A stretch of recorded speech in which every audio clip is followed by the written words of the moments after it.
The number of Americans who have mistakes on their credit reports is staggering. A 60 Minutes report exposed that most people cannot even correct the problems. CBS 2's Christine Sloan follows up.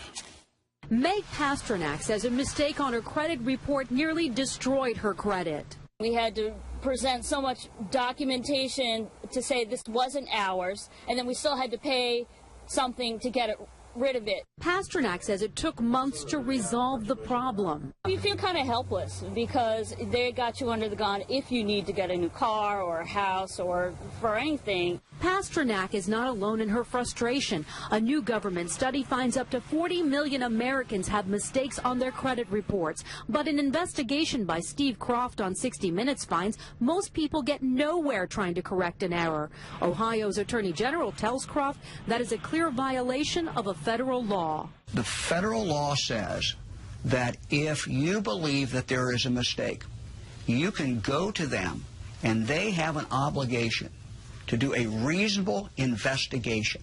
They're not doing a reasonable investigation. End result, if we're successful, is a deletion of that record from your credit report. The credit pros in Newark help people fight agencies like TransUnion and Experian. All the information they receive from a customer, they translate it into a code. They don't forward the letter and the proof of payment to the creditor. They just forward the 3-digit code. So the best way to protect yourself? Go directly to the creditor rather than going to the credit bureau themselves. Another good habit to get into, check your credit report periodically to make sure there are no changes.